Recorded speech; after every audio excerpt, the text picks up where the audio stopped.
Hello everyone in cyber world, welcome back to another video. I'm Richard. And I'm Jennifer, and this is our channel we call Poor Man's DIY. Today's video, we're going to show you how to make a neat gift using the laser.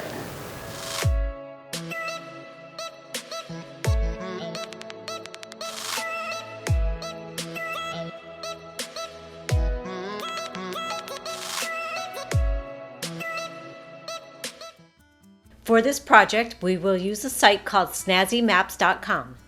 Registration is free, but you do not need to register to use the site. If you do register, you will be able to save your maps. To begin, select Build a Map. Then you select the style of the map you wish to use from the left column of the page. There are thousands of maps to choose from. We searched for maps made for laser engraving and eventually selected Epilogue laser maps with thin lines.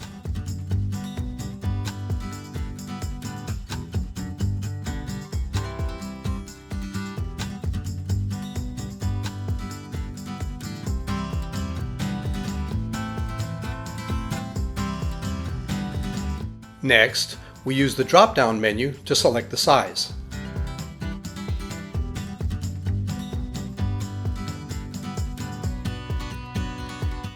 In the location field, click to search for a location and input the name of the city, state, etc.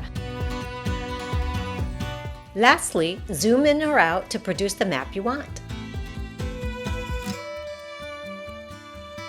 If you wish, you can apply a marker on a specific location.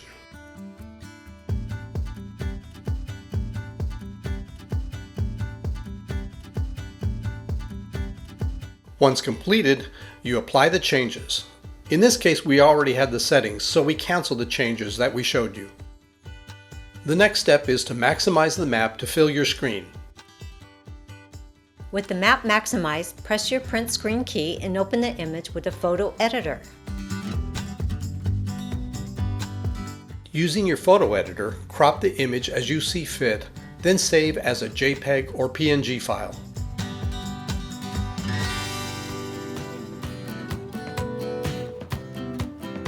Import the image into XCS, or Lightburn for those of you that use other lasers.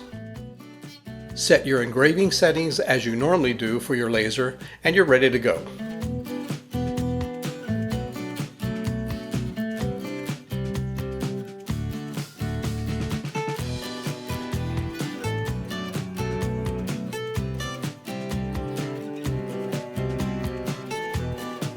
It is time to select the wood.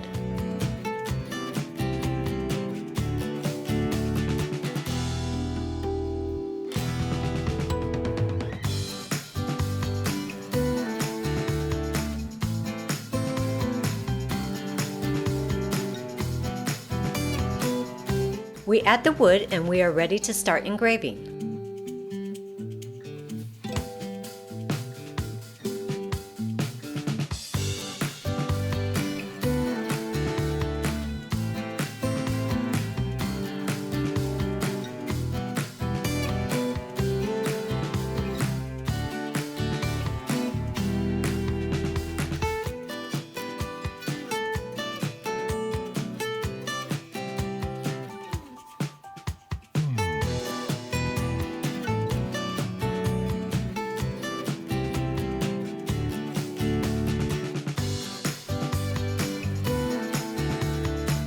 The next step is to cut out the name that will be added on the map.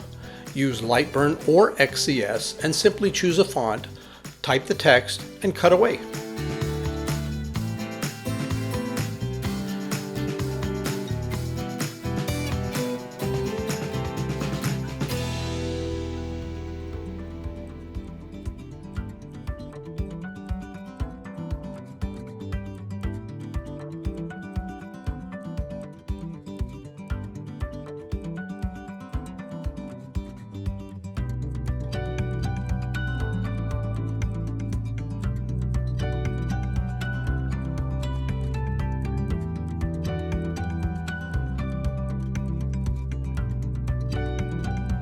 Now I take over from here.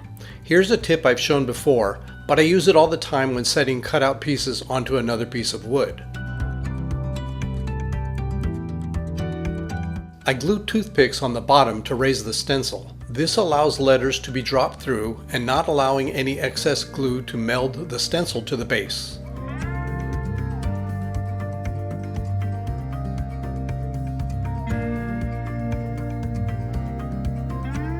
Place the stencil over the base and glue your pieces.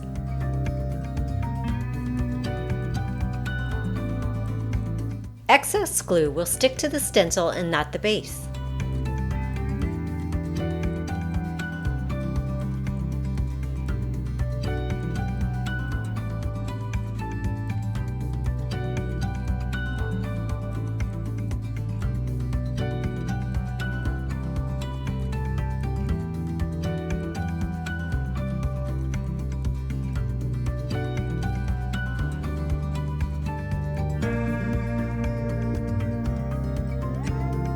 And there you have perfectly aligned, beautiful letters.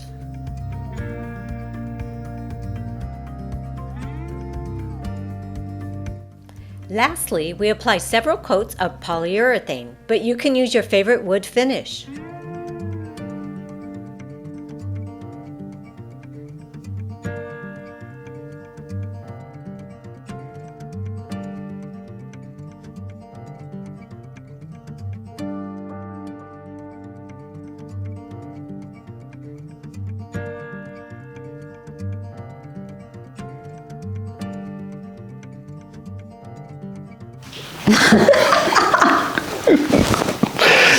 That was uncalled for. Next week's video, we're going to do a follow-up on a project that we reviewed a couple months back. So until then, bye-bye.